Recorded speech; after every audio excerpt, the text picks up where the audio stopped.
Hello, everybody. Welcome to Talking Tempo, the weekly pod that covers everything we like to think about the Toronto Tempo. I am Brad Campbell, and with me, as always, is Nate McKibben. Nate, a lot of games covered since our last pod. We had 4 games since we recorded the pod on Sunday. We hadn't got to the May 17th Sunday night win versus the Sparks. And then they also, that Tuesday, May 19th, had played on the road, still on their road trip. They had a win for back-to-back wins against the Mercury. And then their next game, which was Thursday night, May 21st, got stomped a little bit by the Minnesota Lynx, 172. And then the final game before we record this pod was the Battle of the Expansions back at home for the Tempo, and a bit of a lopsided one there too. The Fire 199, Tempo 80 in that game. So lots to review from those 4 games.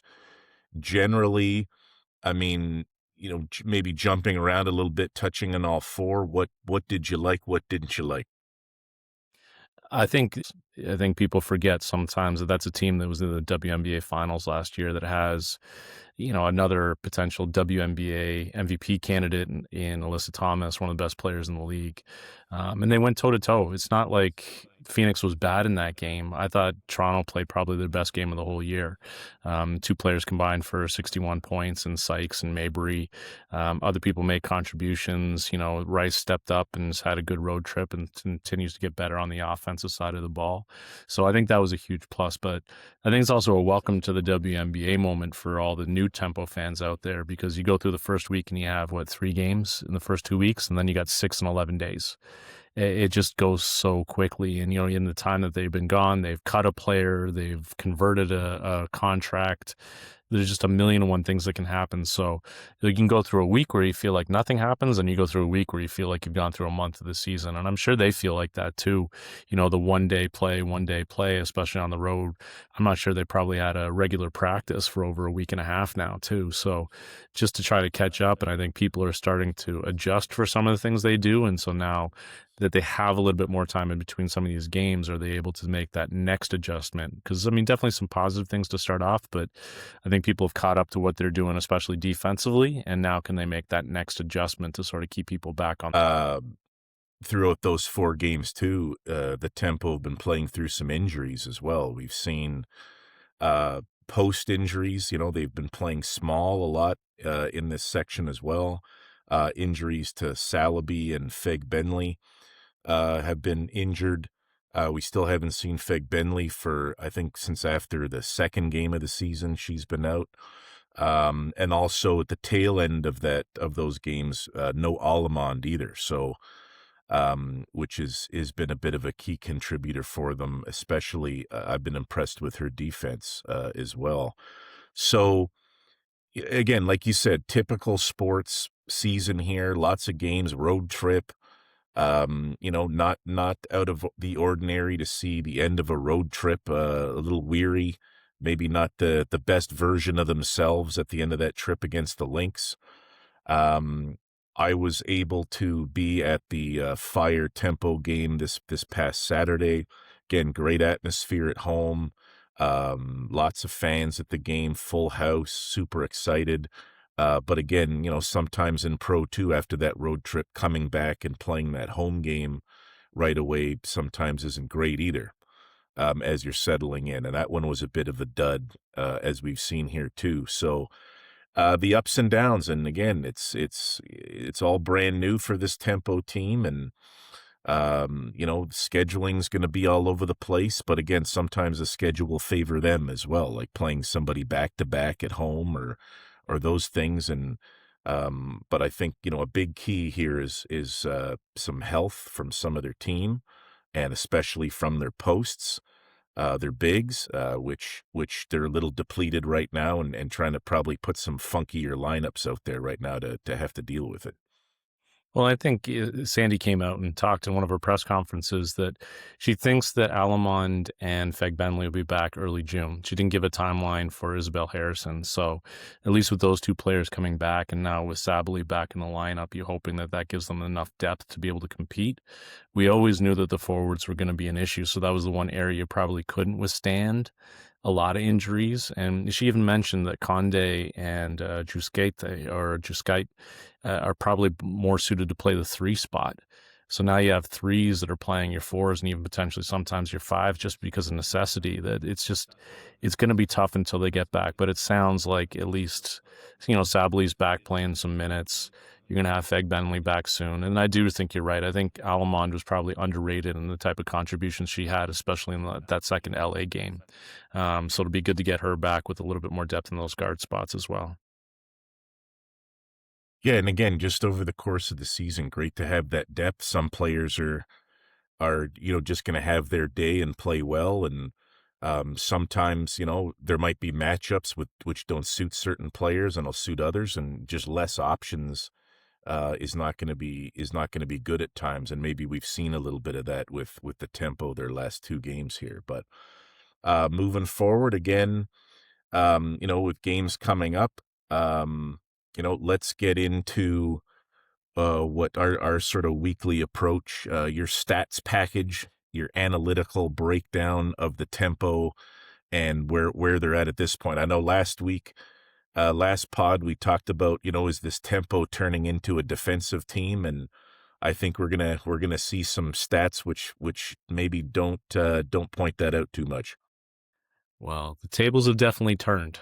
And, the numbers don't lie. We talked about what some of these numbers meant the first time. So we'll go through maybe a little bit quicker. But essentially, they've gone from an offensive rating. They've actually improved by about 5 points per 100 possession, by 100 possessions. So they're up to 107.3, which is actually 18th best in the league, up from 11th. The downside is on the defensive side, they're actually giving up more than 12 points per 100 possessions, more than what they did in the last 4 games. So they've literally gone from first in the league in defensive efficiency to actually 12th. And that's a major drop. Now, where that comes from, you can start to see as you start to go through the 4 factors there. They've always struggled at guarding the rim and effective field goal percentage, but the turnover rate on the defensive side is starting to drop a little bit, so they're not forcing as many turnovers. The offensive rebounding rate or the defensive rebounding efficiency for the Tempo is actually plummeted. So they went from the first in the league to actually 15th. So it's really been a huge drop off for that. And free throw rate has even gotten a little bit worse since last time too. So the 3 numbers that have all gotten worse, the turnover rate, offensive rebounding rate, and free throw rate, effective field goal percentage has actually improved a little bit, but again, it's one of the lower teams in the league. So the defensive side is what really took a hit over the last 4 games. And some of it, I think, it does relate back to just depth at the forward spots. But I also think as we watch through some of the clips, we can't pin this completely on the forwards. They might need to make adjustments just based on personnel, but it's by no means just dedicated to them. Coming up, you got 2 games this week. One's against Chicago, one's against Seattle. Both of them should be winnable ball games. These are 2 teams that are right around where they're at in terms of net rating. So offensive rating versus defensive rating, which a lot of people look at in terms of strength of teams and where you should be. So they are right in the same area as those 2 teams. So huge opportunity first on the road in Chicago and then at home against Seattle. Defensive trends. First one, guarding the rim, what we talked about last time. So again, 46% of opportunities or 46% of shots that opponents are taking right now are at the rim. And they're scoring at 68.3% or field goal percentage of 68.3%. And actually 57% of the points they've given up have been at the rim in layup situations. So it's just not a recipe for continued success. It puts a lot of pressure on the offensive end to be able to score at a really high rate if teams are literally scoring at the rim as much as they are. And just really, really difficult and putting a lot of pressure to be able to score from 3 and do different things if that's what's happening. Also, the first time we went through this, we actually talked about how being really, really successful in ball screen defense made them successful in the first 3 games. Ball screen defenses definitely take a turn over the last 4. So they're now 9th in the league in terms of points per possession against in ball screen situations. And the one area that teams have really been able to score an awful lot on is that roll person, the forward setting the screen and rolling to the rim. They're really struggling at guarding that specifically, and they give that up more than anyone does in the WNBA, and they give up a ton of points per possession in those situations as well. And then it was really exaggerated when you look at what happened against Portland. In ball screen situations, it was over a point per possession anytime they finished in ball screen, and the roll person was over a point and a half, which is just you can't win ball games when you're giving up those numbers in defensive situations. The last thing I would say, the rebounding has really become an issue. So in the last 4 games, opponents have rebounded almost 40% of the opportunities on missed shots.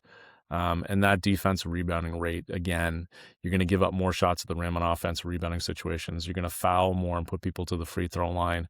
It weighs on you, especially when you have a great defensive possession and then they get an offensive rebound. It just kills your will to be able to defend for a full possession. So those are the trends that we're starting to see. Is the defensive numbers have really dropped off. Offense has actually improved on the road trip, but it's going to be ball screen situations. Can they guard ball screens much better, and can they tidy up the defensive glass? Those are the 2 areas that are going to dictate where this team goes in the next little bit and how they're able to improve both of those situations. Yeah, and over those, so obviously in our last pod we talked a lot about their defense. We went over some clips. We talked about some of the things they're doing a great job at and the style of defense that they're playing.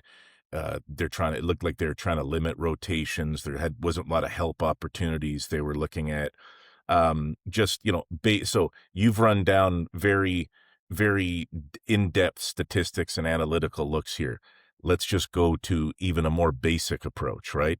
So in those 4 games this week, the Sparks scored 96, Mercury scored 90, Lynx 100, Fire 99. This is all part of the reason why, as you pointed out. Is your rebounding going to be really good either when teams are taking 40% of their shots at the rim, which means the ball is probably in the key in the paint almost every possession. It's asking almost the impossible at this point to rebound, like to do well. If we're still giving up semi-quality shots, but we're rebounding well, it's going to be very difficult to do that. So this is stuff they're going to have to clean up at this point. I'm sure it's being addressed, obviously, when you're on the road too, and the style of practice in professional basketball, especially when you're on the road. How much real practice time have you had to clean this stuff up? You know what I mean? Like they played a lot of games there, they played up. So there's going to be a lot of video. There's going to be a lot of preparation for games coming up. But this is stuff, hopefully when they do have a bit of a break in between games, they're going to be able to get on court and get some reps and clean some of these things up. But not encouraging defensively. It was encouraging just a week ago, and you can see how quickly the tables can turn here. But definitely, we'll see if it continues to be an issue moving forward. To scrap out some wins. Those scores are just too high at this point, and they're going to need some stops. Mhm. And again, they still had 2 really good wins over the course of the road trip. The Phoenix game in particular, they scored the ball exceptionally well. Some of the defensive numbers still weren't great, but just the margin of error offensively becomes so small when teams are just getting point blank shots and getting second shots and just being able to score in an action that everyone uses. It puts so much pressure on the other side of the ball just to be perfect on the offensive end. And sometimes they do, they just make threes. I think they've made more threes than anyone has in the WNBA so far. Now, obviously, discrepancy in the number of games, but again, it just puts too much pressure on one side of the ball when you're not able to sort of match or at least keep close with what's happening on the offensive end. Absolutely. Now you have some video for us to check out from this past week. I most definitely do.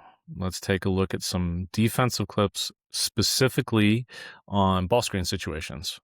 It's something we've talked about, but I think as we go through, you'll start to see some of all 3 areas that we talked about. So ball screen coverage specifically, we're going to go through some of what they do as a system. We're going to talk about some of the some of the secondary looks they have in terms of ball screen defense, and some of the issues that can present themselves, and some of the solutions that might be there as well, and even some of the personnel involved in some of the ball screen situations. So, first clip that we're going to show, we're going to start to talk about their defense. Now, I might call this something different than you do. I know you talk about leveling the basketball. I would still probably call this a soft hedge, or, something that retreats or is a little bit more passive. So essentially, on screen situations, the guard is supposed to force into the ball screen. They're trying to find a way to fight through and not get screened. The forward should be up to the ball, maybe a little bit more than what Conde is here, and then actually retreat with the ball to make sure that the roll never gets behind them. And then as soon as the guard recovers, they're able to slide back and take theirs. They're trying to guard the ball screen 2-on-2 with a little bit of support from the other players, but essentially they're trying not to bring three people to the ball or to the ball screen situation so that they can stay matched up elsewhere. So here you can see the ball screen happens. Conde fights over top, Alamond fights over top. Conde is retreating. Maybe not a great angle, but she makes sure that the screener doesn't get behind her. Alamond recovers with a little bit of a stunt from Sykes, and they're actually able to recover out there with Sabally. I was gonna just jump in there too, Nate, and you made the point. Like, going back to this style, like the advantage of this style of pick and roll slash ball screen defense is, it shouldn't need to involve the three defenders more than not involved in the ball screen more than they should be. So we can kind of, like as you mentioned, play this ball screen more 2-on-2, rather than involving everybody in a five-man defensive system in this situation. That'd be one of the advantages. Here, I would refer to like this as a drop. There's all kinds of different levels of drop that you can have. We touched on that, I think, a little bit last week as well. Here, you see Conde, she's at the 3-point line. So maybe that's where, the person who's taking the ball screen here, we're going to cover the 3. We don't need to cover her way out there, but we can wait for her at the 3 so she's not shooting it off the dribble.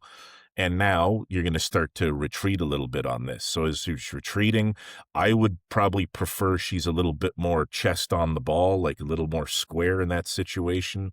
You see, the 3 that aren't involved in the ball screen are sort of zoning up a little bit more, but they're still matched up. And Sykes in particular on the side with 2 defenders, which is the strong side. She's really sitting in a nice situation to be able to kind of plug penetration, but also recover to her check if the ball's going to go out there. Obviously, you've played the clip as it's gone through. Okay. And then, there's no paint touch there and there's a pass out. And then as you can see, the tempo recovering here, they've recovered pretty well. Got to get, or it might be scouting report. Are we denying the post touch there? You probably want to get around and deny it, but we've recovered onto the ball. There's going to be some jumping to the ball here, and there's not a one more pass opportunity for a shot available. They've recovered relatively nice in this situation. Mm-hmm. So second clip, similar to the first. This time, they're going to throw the ball to the forward. So it's a side ball screen. There's no one, or it's a naked side, so there's no one in strong side corner. So tagging and supporting against the roll can sometimes be a little bit more difficult in these situations, but similar coverage on the ball. So we have Kia, who does a decent job getting over top. Juskite, who's retreating to make sure that the player doesn't get behind. And you can start to see Sabally, Conde, and Sykes building over a little bit because the help on the roll is going to have to come from the opposite side. And for me, a lot of the times, it's probably going to be someone like Conde who has to help if there's an advantage gained here. But Juskite does a good job of getting back. And on that, she's able to recover back, so there's no advantage gained in the post. And you can see there that Conde was there in case Juskite didn't do a good job of recovering, but they just forced a post up with no advantage. They get a piece of the basketball, and so they're able to recover out of that screen. Now, there is going to be times when you're not able to recover in a soft hedge, and this is where a veer switch comes in. So Alamond normally does a pretty good job of getting into ball screen coverage in terms of getting up and being closer to the basketball and being harder to screen. This time she's a little bit further back. She doesn't react real quickly to the screen, so it actually gets caught. So there's an advantage gained. 33 is going to turn the corner. She's going to get to the rim. She's going to get a paint touch. So now we're in a situation where, as the advantage goes, that Condé has to call the switch. She takes the ball, and Alamond is going to have to switch down to her player, a veer switch between those two, just because it's an emergency. There's too much of an advantage gained so there's no recovery for her. Otherwise, the shot would be too easy. They're able to get that recovery, force the pickup, and they're able to get a stop there. Now, If do you you also ever? if you also just sorry, Nate, if you No, also go please. back there a little bit, you can see Washington in this situation. The woman who's underneath the basket right now, um, like it's probably not helping the spacing of this thing too, right? So as Alamond is recovering back, it to cover the ball, and Conde's trying to cover too. Like you see, there's two on the ball right now, but the roll is meeching in, and I think that's Fed Bengal Feg Ben Bentley, yep. Fed Bengley can cover two at this point, right? So that spacing probably not the best because we've got two on the ball, but the person under the rim can protect the rim and cover two, and it's their big doing it. So that spacing situation helping the tempo defense a little bit. Mhm. Now, do you have a rule? Have you played much soft hedge in terms of when to veer? I know different people have different rules as far as when you need to switch in those situations. We've done it before a few different ways. We probably over the years, we've done every conceivable ball screen defense imaginable in different situations, different depending on who we're playing or something depending on our personnel in any given year.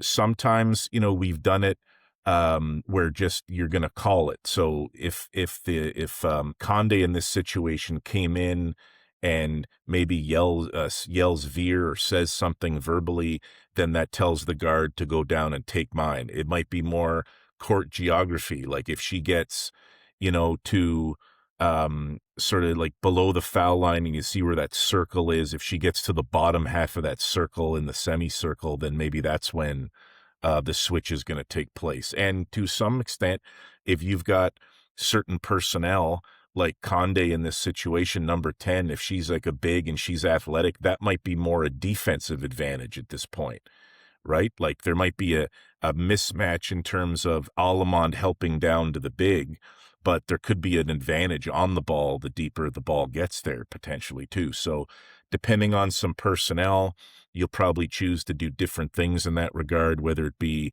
just a straight call or potentially maybe somewhere in the key you've decided that it's just an automatic switch and there doesn't need to be some kind of verbal call. Actually, was it Rick Majerus wrote a book that he said there's 44 different ways to guard a ball screen situation, and I'm sure there's probably been more invented since the point he wrote that book. So, yeah, I think everyone has a little different feel on when and where and verbals and different things, but there's a lot of different ways to approach it. So we've gone through some of the basics of a soft hedge. We're going to go to some problems with a soft hedge. So the first thing is when to veer switch, and this is part of the reason I asked. There's going to be a situation where you need to make a decision to switch.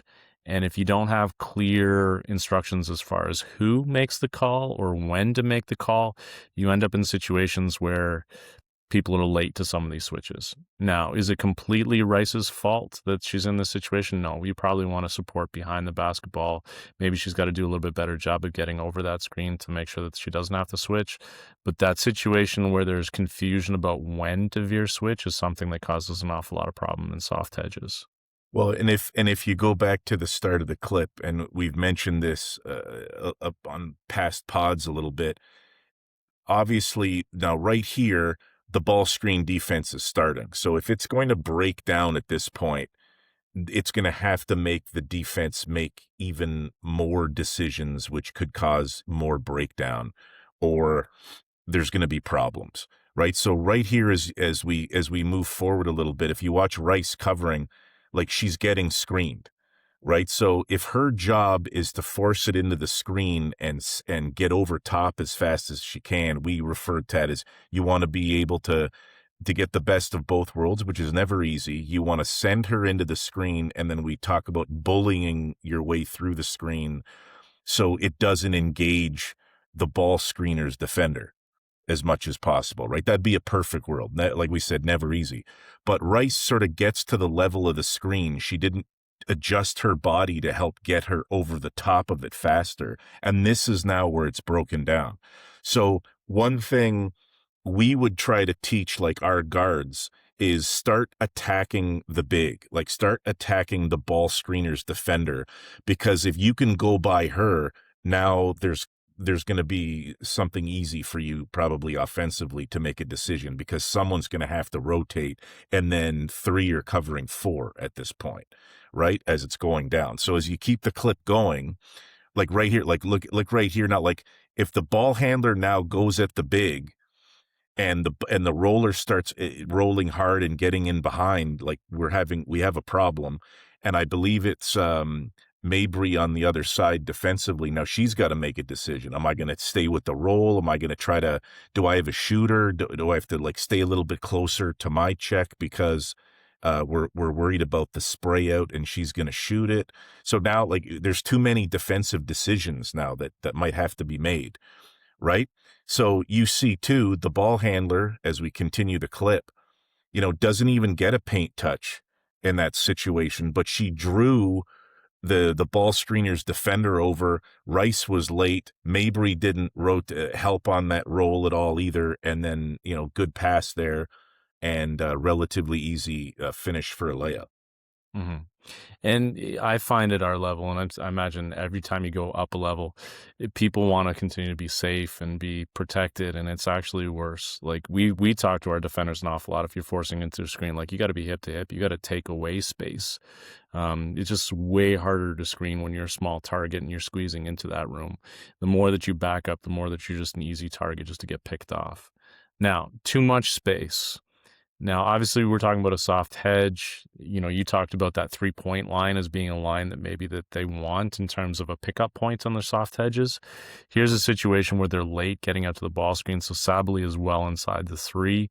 Rice again gets hit with the screen, isn't able to get over top, and now the guard has all sorts of space to create some speed getting downhill, and this is just a recipe for disaster in terms of a post player, just because they're not going to be able to retreat fast enough to absorb a ball handler who's going full speed. So if you're not able to get over top, if the forward isn't able to get up and start moving with the ball, you're constantly going to be in situations where you're backpedaling. There's just no way to stay in front. Well, and I think in these situations, if you just go back a little bit to where she takes the ball screen, obviously Rice gets caught on it again. So now we've seen Rice get caught on 2 screens. It sadly is in a tough spot, right? Like she's in a tough spot. You have to evaluate, okay, what am I going to give up? So what's probably better is, am I going to get in tight with her? You see immediately Sably's hips get turned and she's going to give up a straight line drive. She should probably start retreating right now and give up a 2-point jumper, like give up a foul line jumper. But you can see she doesn't start to retreat. And then now she's going to have to turn sideways. The guard's got some speed. This is what we refer to as getting downhill on offense. She got downhill, straight line drive. So again, Rice got caught on the screen, putting Sably in a tough position, but Sably should have seen that and probably started to retreat a little bit. And, obviously giving up a 16, 15 footer with maybe a little bit of a rear contest is probably a lot better than getting blown by in this situation for the layup. Yeah. Now, some other problems some other responses. So constantly sort of a problem solution type thing in the WNBA, or a lot of different levels. So they know what kind of coverage you're in. They're going to have solutions to put you in really bad situations. And obviously you need to do something else and they need to find a different solution. It's constantly a little bit of a chess game. So first thing, when you're getting into some of the soft hedge, one thing that becomes really problematic, especially depending on your spacing, is pick and pop. We're trying to make sure, or the team that's on defense is trying to make sure that someone's not getting behind their shoulder, but as they back up to absorb the drive, pass goes out to the perimeter. It's going to be really difficult for them to get out unless you have other people stunting and tagging and doing different things to be able to take away the shot. So one way to attack it is with a pick and pop, or a forward who's willing to shoot the ball. Some other ways is, and you can see that Rice has been picked on a little bit. So she's going to really start to fight through because she knows that she's got to cheat through the screen because she's got burned a couple times. Well, the problem is if you start to go through too quickly, you get rejected and your forward's not really in a position to be able to take away rolls. So a lot of times when we talked about reject, it was getting downhill with the ball. But sometimes if you start to attack on the opposite side, your forward's not in a position to take away that roll either. So rejecting sometimes if you start to cheat through, like Rice did because she got burned a bunch of times coming over or not getting over top of screens. Well, and in this particular game, you've shown some clips here from the Fire tempo game. The Fire really exploited the tempo defensively here. You just saw an adjustment basically that the Fire made. They had the answers for those situations, and it sort of put the tempo on their heels and trying to find solutions, and they just didn't have many answers, and it just kept getting exploited over and over again. And this is sometimes the chess match of the game. We're having difficulty covering something. Is there some other coverage we can go to? But the Fire looked, like well drilled and skilled and experienced in these situations, and they just kept taking advantage. And the tempo just continued to give up rim scores and balls touches 5 feet from the rim. The other kind of fun thing though about watching the WNBA though is it wasn't like the Fire just had one adjustment or one solution to problems. Like they actually had multiple ways to attack situations, whether it be personnel based or whether it be just some of the concepts that they were using. So it's kind of fun seeing that it's not just one adjustment. There was multiple adjustments to attack the same thing. Well, and Um, this would be the benefit of coaching pros, right? yeah, Like pros of, depending on how long you've been playing high level basketball for your national teams, for other pro teams. You've had some of this exposure to this stuff, I'm assuming, before. So yeah, we may not maybe get the practice time on the court that we would want because of our schedule, but you've probably been in some of these situations before, and that's why you see in all sports everyone wants those high IQ veterans, because you can make these adjustments a lot quicker, and there's a recognition on what you're talking about potentially for solutions. for sure. Now, we've talked primarily about the two players defending the ball. We're going to talk a little bit about those three players off the ball or away from the action. So, tagging and bumping. So, we end up in a situation here where, again, Rice, I know we're sort of picking on her. She gets caught on the screen because she's given a little bit too much space. Just Guides is in drop coverage, and you can actually see Sykes sinking a little bit to do what I would call a tag. So the initial defender is sort of helping take away that short roll or that early roll. She's there to be able to intercept, but she's also in a position where she can recover back to her own. So she's in a place here where she can actually tag, forces the kick out pass, recovery, and no advantage gained. Now, as the play continues, they end up in a similar situation. Same ball screen, same location. You can see Sykes is coming over to tag, but the ball continues to attack, and the ball actually gets over top of the soft hedge. This is where I would say it's probably Mabry's job to bump or be that last line of defense where she might have to come over and take the ball. Now, she gets there a little bit late and actually causes the turnover. But a lot of times I would use a different terminology in terms of tagging early and bumping late at the rim. Both same concepts, both most of the time from the weak side, but it can also happen, or sorry, from behind the screen. Sometimes it can happen from the same side. So here we end up in a situation where there's a naked side. There's no one in the corner. Ball screen goes middle, so there's no one really to support from that same side on the roll. So I would say probably in this situation, it's Mabry's job to come from the opposite side to support and almost get into regular help rotations like a lot of teams would, where the low weak side player comes over and then you start to drop and be able to take it away. So tagging and bumping from behind screen is something that's really, really important, but you also have to be able to do the same concepts even when there's not someone in naturally in those positions. Now, she's sort of in that position, they sort of recover, but there wasn't really someone who came in that bump situation or tag situation. Do you do anything different in bumping and tagging, or do you talk much about the difference between the two?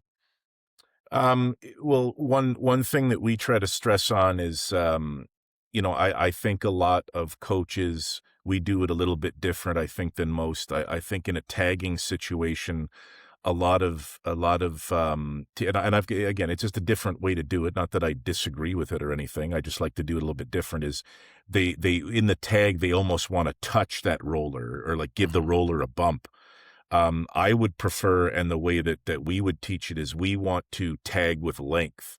So we want to get on, like, not necessarily in the passing lane, but close with length in the passing lane to be able to tip and disrupt in that situation. I think personally, sometimes when you tag or hit the roller or bump the roller, it kind of immobilizes you in terms of a rotation maybe that you're going to have after the pass starts going around. I think, getting in that gap, playing with length, sort of getting a little bit more in that passing lane, and it also does the same thing potentially, and it keeps your feet freer to be able to rotate or close out potentially if that pass goes out. Makes a lot of sense. Now, another way that people provide support for ball screen situations is what I would call early help. And this is something that's become bigger and bigger over the last couple of years. People talk about early help on penetration. People talk about early help in ball screen situations. The reason I've even seen some teams do what's called nexting, where the forward actually isn't involved in ball screen defense at all. It's actually the next perimeter player that naturally comes over and gets into switches or peel switches, and won't get into all of that. But here we end up in a situation, side ball screen. Conde does a decent job of bumping and forcing the screen a little bit higher. Again, Rice is probably low, but maybe she thought it was a gap and under or two under situation. Conde really isn't in a position to support the ball getting downhill, so it's actually going to be the next defender. And in this situation, it's Milic at the opposite elbow, who's going to be the one who's there to support. Now, the tempo didn't do a great job of this. And I think part of what happens too is when things are going bad, people start to overhelp. People try to do too much in situations. So Milic comes over a little bit too much to support. And then the way that the Portland Fire are spacing, you can see that the weak side corner is cut through and they've pushed that player. There's just no chance for Milic to recover out and to properly be able to contest that shot. Another situation very similar. You can see the Fire space very similar, but you can see Rice has completely got her body turned to the basketball and even doesn't know where her recovery is out to that spot. It almost makes it looks like they're a little bit of in a zone, but the recovery out makes it look a little bit more like it's person to person. But and the difference between those two clips, I think that you just showed there was Sykes. Like, again, Yeah. Sykes, a tremendous defender.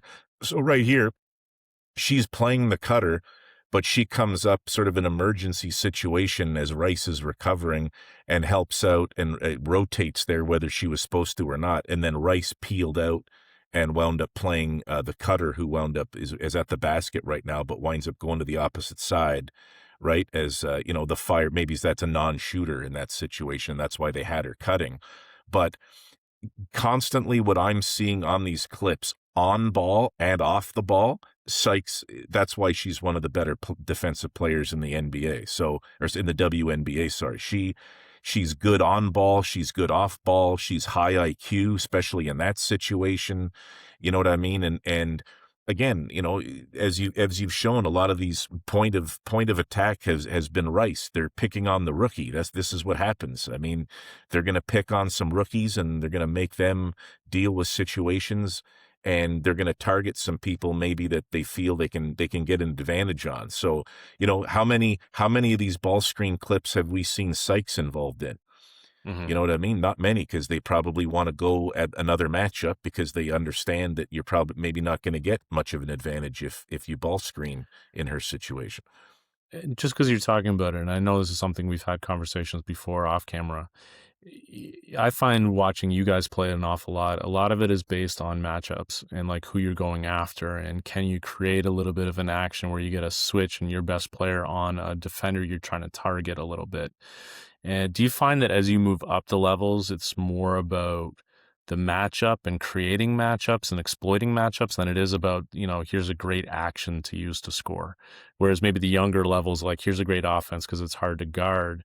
Whereas more as you move up, it's more about how do we find the weakest defender? How do we get our best offensive player on that weakest defender? How do we provide space for them to play? Well, I think that's entirely professional basketball. I mean, we're right in the midst of deep into the NBA playoffs right now. And if you're a basketball fan and watching those NBA playoffs, you're seeing early switches to get to the ball screen. So in an NBA situation, they may have, their top ball handler handling the ball, but there's a really good defensive matchup on them. So they'll bring another guard over to set a guard to guard ball screen to get you to switch, clear out that original defender on the switch, and then bring the ball screen. So now we can get who we want, our best ball screen user offensively, with a worse defender, what they think is a worse defender on them, and then we're going to get to the ball screen action. So that's how crucial matchups are. Like, there's ways to attack matchups directly that you want, or maybe you want to create some matchups for your better players to go at and attack. And that's what we're seeing a little bit here is some targeting, especially in that Fire game as well. That I was at live and sort of saw that live too. But I mean, this is professional basketball. That's why there's nowhere to hide. Like, the teams are going to attack what they think are the weaker links defensively and create advantage.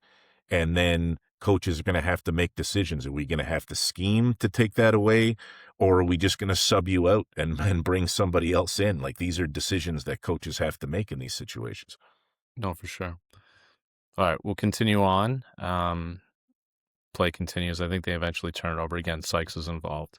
Now, one of the things that it might be part and parcel to some of the soft hedge, might be personnel based, it might be scouting based, or even just emergency is switching. And this sort of seems like one of the secondary ball screen situations they have. Now, Sykes going underneath that ball screen makes me think that this is scouting and not an emergency. She probably could have fought through that screen, but she went underneath it to make sure that she didn't give up a roll. The key is back, but at least used her length to contest. So switch has been one way that they've sort of gone after ball screen situations defensively if some of the soft hedge isn't working, or just something to switch things up. You can see here, now they're in like position. So you have essentially two forwards, Conde and Key, in ball screen situation. The switch, because they're not really giving up a matchup. Very similar defenders, so they're not really giving up anything. And there you can see actually Kiki Rice ends up with the steal because they didn't have to provide any support. Now, some of the problems with ball screen and when you're switching things, if you're not able to stay connected to the roll and not able to get into position to take away the roll, essentially you're just giving up a straight layup. So here you can see Mabry fighting over top of the screen. I think she flops a little bit to try to get a call, because that's something that gets called an awful lot in the W. But as soon as you're not connected, you're giving up a layup or forcing someone else to come. And there's just really no way to recover. Really tough to rotate on that. So Well, go ahead.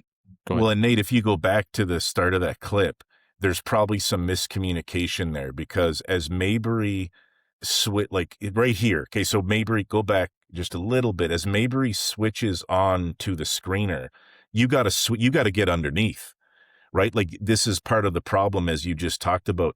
She's going over the top. So the roller how do you take that away? The roller has you sealed to the rim at that point. So if you're switching, and that was communicated early, Mabry should be getting to the bottom of the screen to then stay attached, as you put it. Right now, this looks like confusion. I don't think they know like what they were doing, because the switch person who's covering the screener would probably be a little bit higher. You know what I mean? So this is just like probably something where there's total miscommunication and a little bit of confusion going on. But on a switch, you got to get underneath so you can get between your defender now and the basket. Yeah, and I think Portland had some troubles with aggressive switches in previous games. So you're right, has to get up and put some more pressure on the ball. You're right, in a perfect situation, Mabry getting underneath that ball screen and take away the roll. But even if she's over top, can you stay chest to chest or chest to back to be able to shrink the passing lane? But essentially now you're done.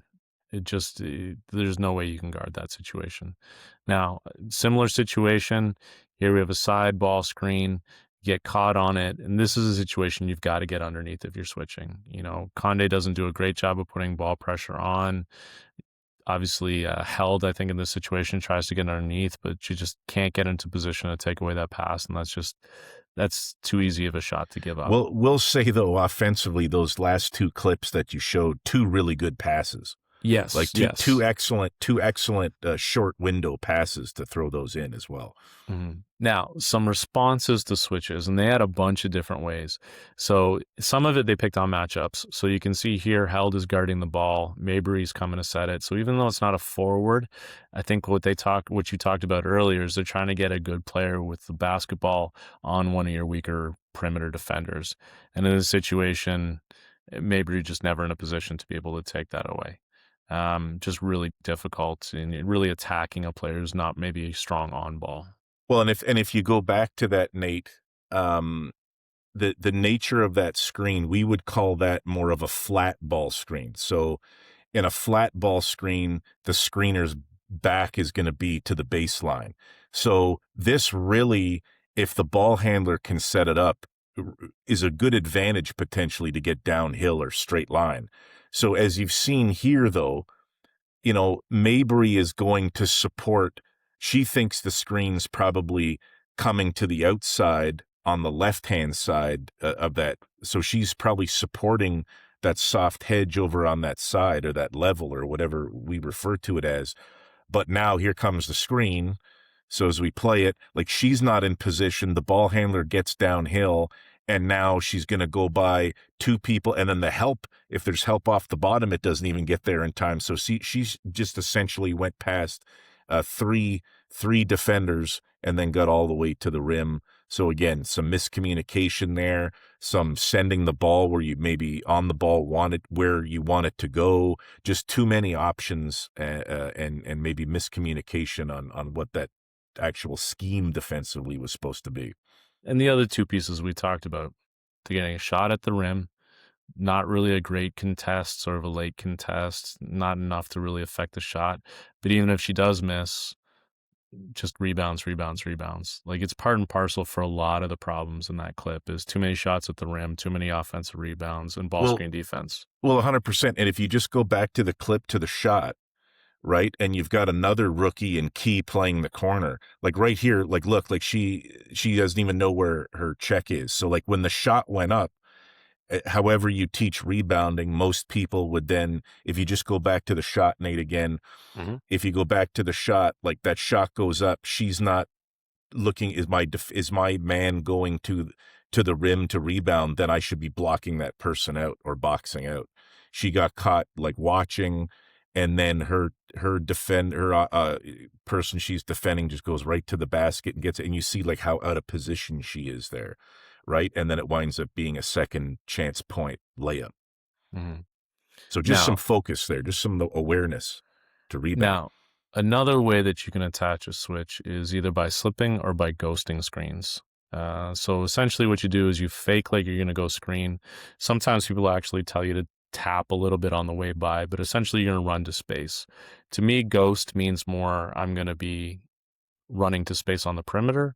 Slip to me is more to the rim, but essentially both are like a fake screen where you're actually leaving before there's really any contact. So here we have in a situation where there is a good screen and a roll, but as the ball continues to move, you end up in a situation where there's no screen. And especially when teams are switching and there's no screen, the player on the ball isn't going to think there's a screen, so there's no switch. Whereas the person who's guarding the screener a lot of times will switch onto the ball before there's any contact. So there's confusion about whether it's because there's really no screen. Now here you can see a little bit more in the perimeter. Here you have Williams coming to set that ball screen, but then leaving early.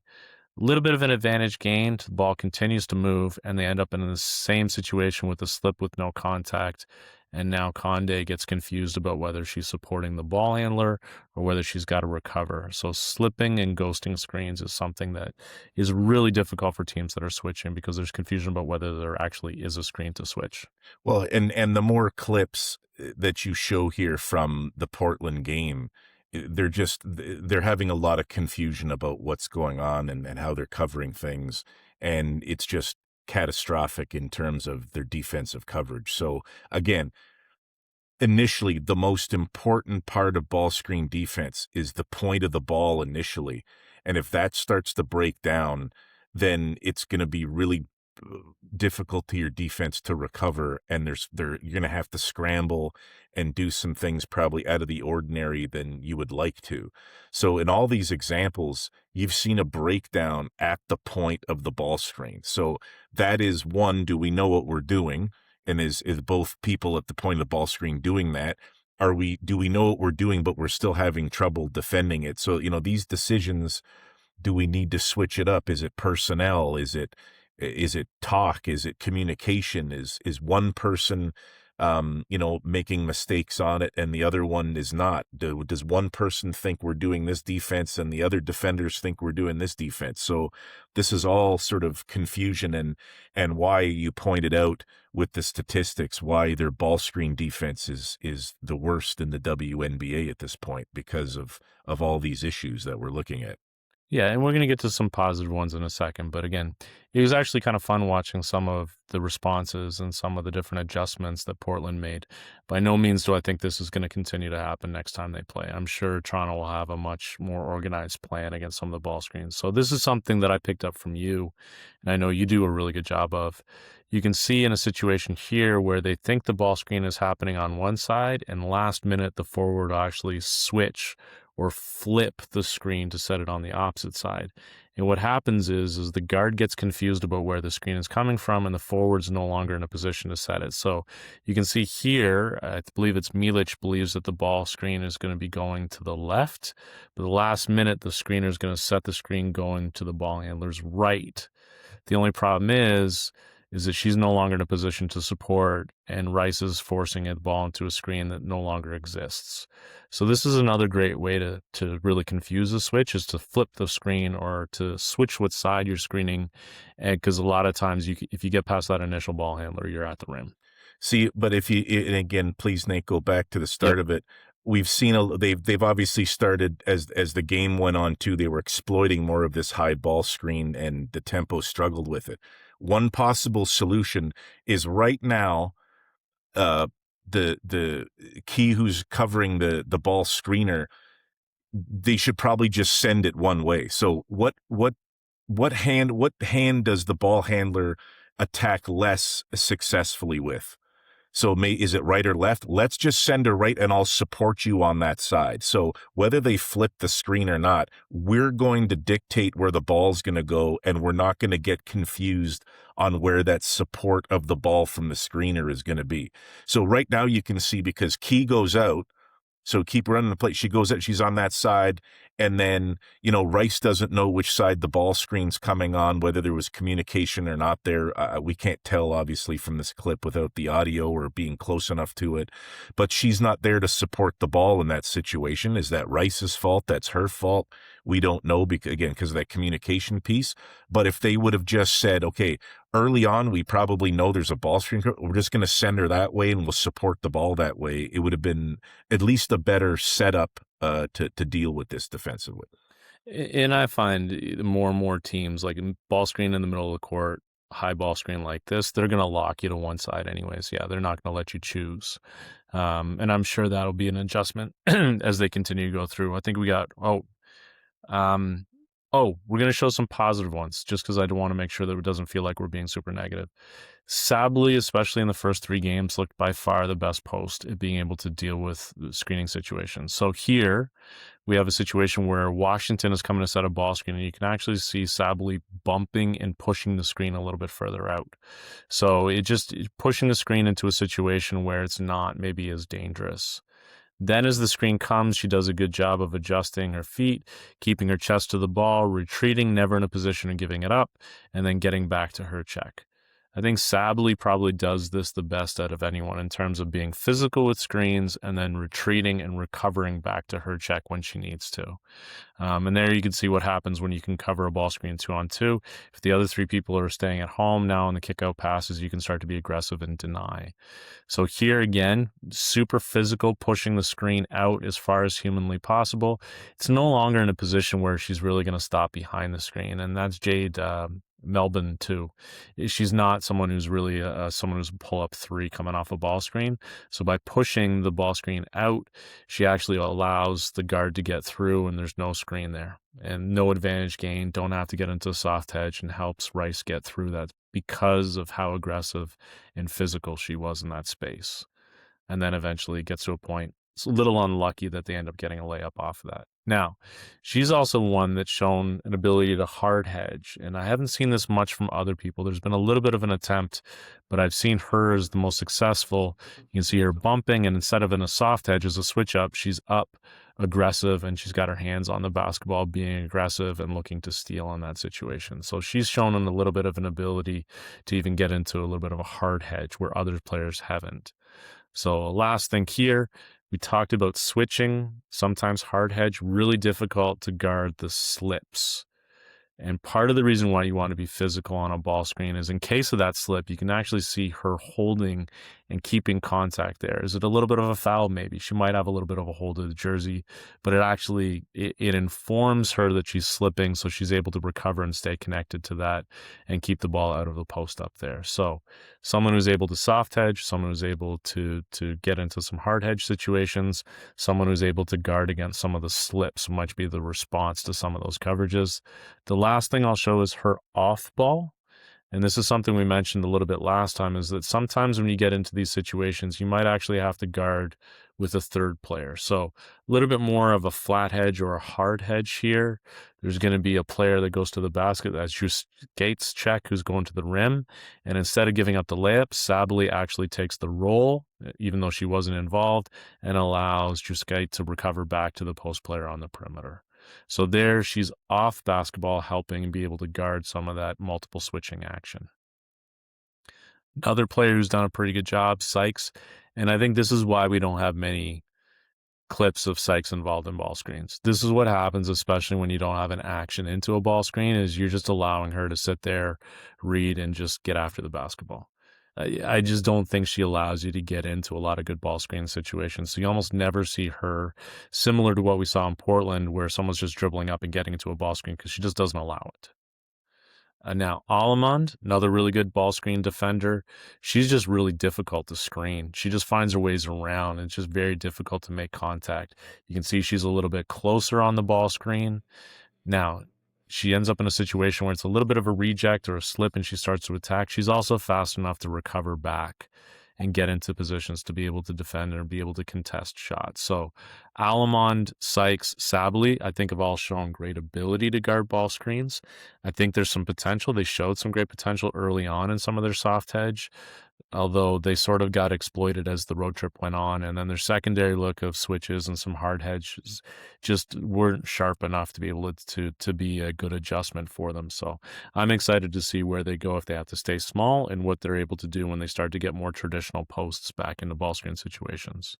Well, and you mentioned those three defenders, uh, of which two of them, Sably and Alamond, have missed some games, like in their last 4 games as well. So we've seen some issues with ball screen defense, and what we're identifying is of two of their three best ball screen defenders have been missing some games. So, like, that these are things that teams have to deal with, right? And you got to find ways to scheme and try to control matchups as much as you can defensively to deal with that situation. But, great video there to take a look at.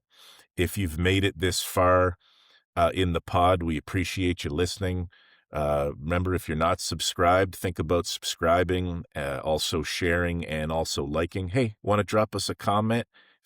You think we're way off on what's going on? You think it's too late in the evening right now for us to shoot a pod? Why don't you put a comment in there and let us know about it? Also, you want to email us at talkingtempo@gmail.com. You got any questions? If we get some questions potentially in future pods, we can bring that up and answer some of those as well. But appreciate you taking the time and your interest to make it this far. Correct, Nate? So moving forward, before we sign off, Anything else coming up, or to tie everything into a nice bow as we finish it off here? Yeah, I just don't want to leave on doom and gloom. Like, obviously, things have got to get better on the defensive side, but we're 3-4. Like, to be in this situation when, especially look back at 2 of those games were easily winnable. You could easily be 5-2 right now. They've been competitive in almost every single game, and I think they've shown great strides. So, like, you clean this stuff up, and I think we got a shot. I think we have a chance to be a really good ball team. What that means, I don't know, but I'm excited to see what happens in Chicago on Wednesday, and I can't wait to see Seattle play in an afternoon game on Saturday, which should be great. So definitely looking forward to seeing the next two and see how things evolve. And with any team, and obviously Sandy Brandello's fantastic, world experienced, and many accolades coach, an amazing coach. Very lucky for the Tempo in a expansion season to be able to get a coach of that caliber. They're going to be watching this film. They're going to be going over things. Obviously, this stuff is going to be addressed. How do you get better, right? Like, we've shown a lot of clips there of Rice as a rookie. There's a lot of learning to do. You just won a national championship at UCLA and have played and won at the highest level of college basketball in the world. It still doesn't mean you might not do some things well, and it's not that she can't do them. She just needs some maybe experience to do those things. So one thing we always talk about in our video sessions, whether it be a team or individual, like, this isn't personal here. We're not taking any personal attacks. Like, here's some issues. We can discuss this too while we're going through. But we need to clean some of this stuff individually and as a team, because if, we want to win at the highest level and go where we're going to, this is the stuff that's going to help along the way. And stuff like this for Rice in particular, I think she's going to be a really good player moving forward. And we've seen some glimpses of her being really good, especially offensively. But this is what all these players go through, this stuff. And this is how you get better and how you learn. And it's that she's getting right now, right? Some rookies, you have to learn this and you're not even getting court time during games. So she's right in the thick of it. She's going to be an important part of the Tempo for this season, also moving forward. And before you know it, she's going to be a 10-year vet, and she's going to be talking to the rookies on her team about, why don't you know how to do this, this, or this? But she was there 10 years beforehand, right? So it's all part of the cycle of coaching and players. But the one thing you can't do as a player is take that criticism personally. You might be mad about the situation, but do something about it and get better at it. Don't sit there, oh, the coach is picking on me, they're doing this with the film or whatever. You're making a mistake. Okay, just own up to it, and let's get better at it, and let's do it. No one's here to, take personal attacks on stuff. We're just here to get better, and I'm looking forward to her, because she's going to get better. She's a heck of a competitor, and it's all part of the learning process. No, without a, and we always talk about you correct actions and not people. Like, don't take it personally. It's just an action. We've got to correct that action so that we're better off as a team, and you're better off in a better situation as an individual player. So I'm sure they'll take it as such, but just didn't want to make sure people knew that this isn't doom and gloom. We're actually in a pretty good spot, and I think Mhm. overall they've done some things that actually have exceeded my expectations. So I'm looking forward to seeing where they can get, especially as they get healthy and they're able to make some adjustments and have some time to make some adjustments. Yeah, and a pro schedule, like, there's 44 games here. You're going to have stretches where it's not going your way for 3, 4, 5 games. Subsequently, I bet you the Tempo, we're going to see a stretch of that as well, where they're amazing. They're going to look amazing. But getting to that right place, a little bit more consistency as it moves on is going to be a key. And again, this is an expansion team in the best league in the world. And it's going to be really exciting with Coach Brandello and her staff. Making this team's going to improve, and seeing that moving forward. As we sign off here again, thank you very much for listening to the content. Anything to get a hold of us if you want us to touch on some other subjects or things. Maybe we're going way off script here with you want to see something else that you might enjoy more. Let us know, and we will see you next time. Thanks so much.